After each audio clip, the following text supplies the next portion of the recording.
لا تنسوا الاعجاب بالفيديو والاشتراك في القناة. Cette interception, j'ai l'impression qu'il a un petit peu pris des mains. Oh, comme celui-ci peut-être, ah oui, hallucinant. Il n'est pas là par hasard, hein, il le rappelle. Dylan Nahi et puis... Roucoulette d'école, il y a vraiment du beau monde. Cette fois c'est passé, Valentin Kiefer n'a rien pu faire. Et Sami Darou qui marque un petit peu d'oxygène, on va dire, à son équipe égyptienne là, qui revient en tour préliminaire. Oh là là là là, Bien. pas de faute là. Eh bien, s'il n'y a pas de faute, on va faire confiance aux arbitres. Mais c'est un coup dur pour l'équipe de France. Désolé parce qu'ils font l'effort, j'adore ce qu'ils font cette équipe, mais malheureusement chaque fois que l'arbitre siffle, que le jeu s'arrête, on manque d'attention et ça nous est fatal.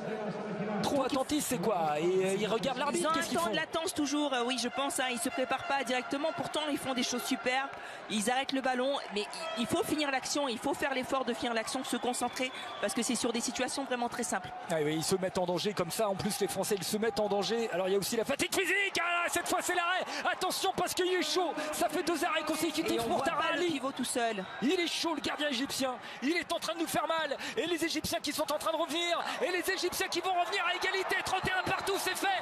Ah, 4 minutes 30 de la fin du match, la dynamique est égyptienne, l'Égypte est en train de faire basculer cette demi-finale, les Français sont en danger, alerte rouge, aïe aïe aïe aïe aïe.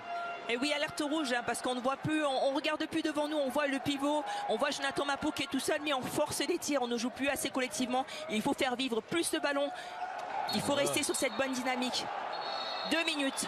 Allez, 2 minutes cette fois, c'est pour les Égyptiens. C'est les Égyptiens qui prennent 2 minutes. Allez, il faut poser le jeu là, il ne faut pas se précipiter, il faut les faire bouger, prendre des situations sûres, écarter le jeu surtout, arrêter d'insister en 1 contre 1, mettre du mouvement, prendre la balle en mouvement, ce sera important hein, sur cette fin de match. Et finir par un petit but quand même, tout ça. Ah oui, surtout oui. Je pense que c'est le mot-clé, le but au bout, hein, parce que sinon c'est de la danse, je crois. Une chorégraphie et rien au bout. Allez, elles sont belles les chorégraphies des Bleus jusqu'à maintenant, mais là on veut de l'efficacité. Là, oui, allez, Jonathan Mapou, capitaine Mapou. Magnifique. Voilà le capitaine qui sonne la charge des Bleus qui reprennent aller. On peut compter sur lui. Hein.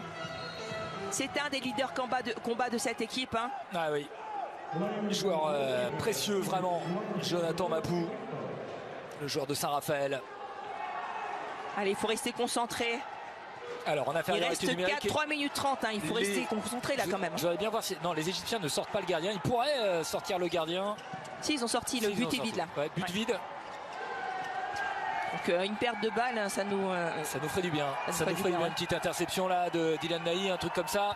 Oh oui, ou un arrêt de Valentin Kiefer, encore une fois. Allez, c'est un ballon important, hein.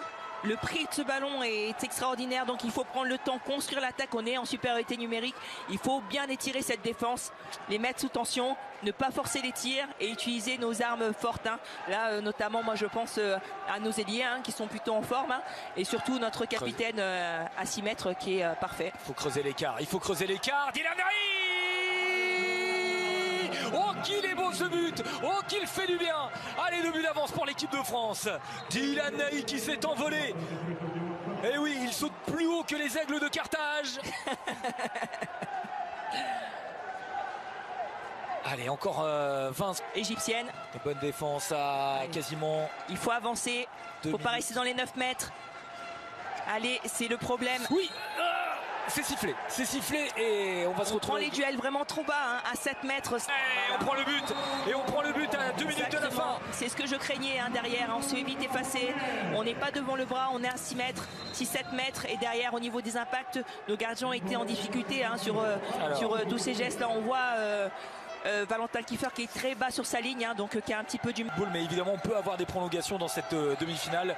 L'Euro U19 en foot, évidemment vous verrez la finale sur la chaîne L'équipe, ce formidable Espagne-Portugal. Oui, Kylian Villemino, le Montpellierin, oui ce but, 34-32 pour l'équipe de France. Allez, la défense, une bonne défense et on sera pas loin. Allez, impacté. Aïe.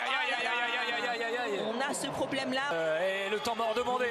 Oh là là, c'est irrespirable. Et oui, maintenant on a... il va falloir tirer. Elohim Prodi qui avait dit on jouera le bras levé et le but ne sera pas accordé. Il a raison de tenter des duels comme c'est de cette équipe. Oh oui, qui les avait mis au fond du trou. trou. Eh bien les Français sont sortis du trou et ils sont sortis encore plus forts que jamais. Les Bleus s'imposent, les Bleus sont en finale. 35-33, merci les Bleus, parce que Mariama, ils nous ont fait peur. Hein. Ah, ils nous ont fait peur, mais là derrière, on a eu de l'expérience avec Elohim Prandi, là, qui est allé chercher énormément de fautes. Et derrière, qui prend ses responsabilités, hein, qui pose ses... Comment vous avez dit? Ça commence par un C, mais bon, je retrouve plus le nom. لا تنسوا الاعجاب بالفيديو والاشتراك في القناة.